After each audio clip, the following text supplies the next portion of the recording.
Ooh, y'all ever just want to be annoying while you out in the food forest? Because I just want to be annoying today. But of course, the point here, this is sugarcane and it's rooted, and I have it balancing on this Japanese maple for aesthetics only. So y'all can have some lovely photos to look at um, on the blog mostly, which is homeofthejungle.com if y'all haven't been over there. But I feel like I talk a little more in depth or on different points for some of the stuff that I've covered here, and also just sometimes on other stuff. So this has been rooting in water and it's doing pretty well. I didn't add any additional fertilizer to it, but the little cup that I was using to root it in had another plant in it previously. So it's high key likely that there was something in there, from that little experiment that probably went poorly. So, okay, I couldn't really find that much info about just growing sugarcane like directly in water as part of aquaculture, right? Or, yeah, aquaculture with the fishes and water.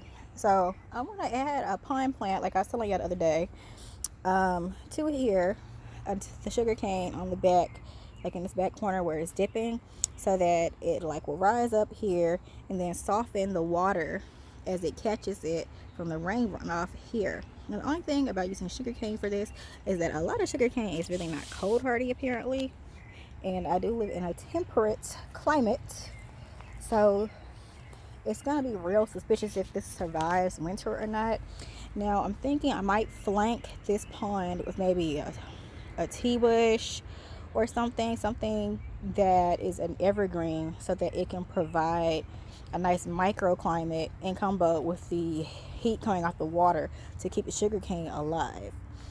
But it becomes also a little bit more suspicious. Oh, sorry. Since it will be in water and above ground, technically. So, let me just explain this process because I am not setting up a tripod today. So you see all of this crap that I have in here. I'm chopping and dropping in here because apparently goldfish will help break down decaying material, which I feel like will help build up a nice, a natural bottom pond, right? So here's some stuff that actually sank. And this is stuff that as it breaks down, I'm expecting the goldfish help that process along, and then it'll coat the bottom here so that it has a nice soft bottom pond for me to plant my not only sugar cane into, but also what am I saying? I have some actual pond plants on the way to put in here that should help keep the water nice and oxygenated for the little fishies and to clean the water. Now I feel like it makes like less sense since I want to use this water to fertilize my food forest, but I feel like taking a long route about it because I want the fish to survive and get to the point where they can grow nice and healthy and big and multiply. So I feel like at that point, there will be plenty of fish, and then whenever it rains, this will overfill, right, and then spread out into the surrounding forest. Well, I gotta fix that little grass problem because it's some places where the mulch clearly was not thick enough, and there aren't like plants growing over top to compete and shade out the sinister grass. It's only been a few days, and these little buggers are still alive too. I feel like this system is a little bit more stable than the other because it's got way more mulch. Try not to drop my phone, but that's mulch and stuff. And there's been there's a worm in here that they've been tearing apart. I found him on the ground. He had dried out, so I just threw him in there.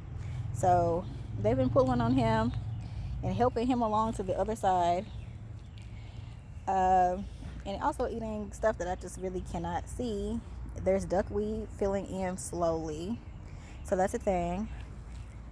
I have some horseradish here to do the same thing that the sugarcane is basically supposed to do, which is clean the water and break the rain so that it's not hitting this water with so much force that it like gives the goldfish a concussion or washes them away or whatever.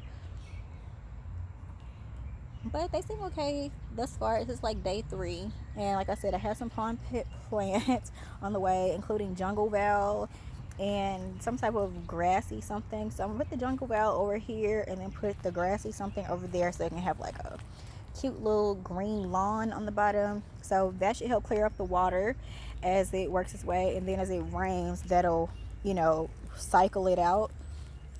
I'm trying not to just have to add water, but I am in Tennessee and these summers are brutal. So if the water level it like drops too low or whatever, I will add water if I just really have to. So I'm gonna put the sugar cane in. I'm gonna just gather this into a little pile over in the corner, and I guess I could lay it down, even though it does have roots, so I feel like I could put it upright.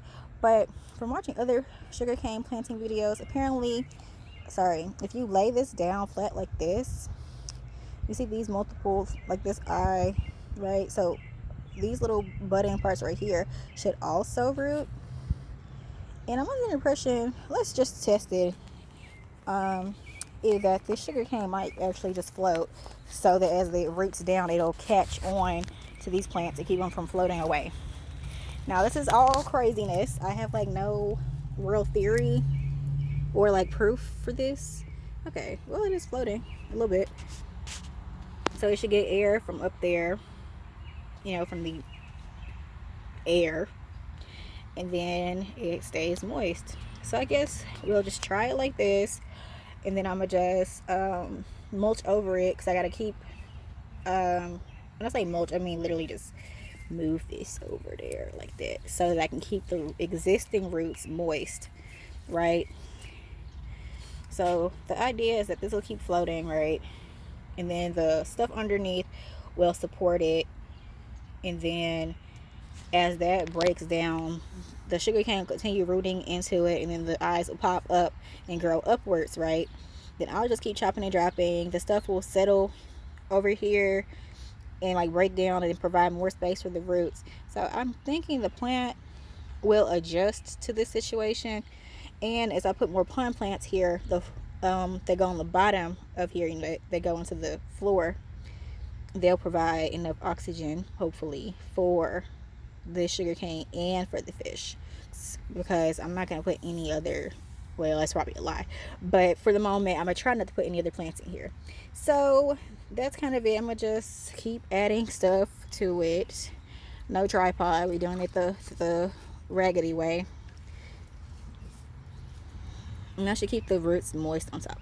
So I'm going to just finish that up, and again, give it a couple weeks to see if it decides it wants to live, and then I will update y'all. All right, so if y'all want to keep up with this weird little experiment, I do want to try more aquaculture stuff, since I made or took the plunge and decided to add fish to my little setup. Hit that like and subscribe, and I can also check out my links in the description if you want to continue to support the channel by streaming my music and buying my books. And okay, that's gonna be all for today, because I'm gonna go do some actual stuff. And this is home is a jungle where we're growing some stuff, right? Bye.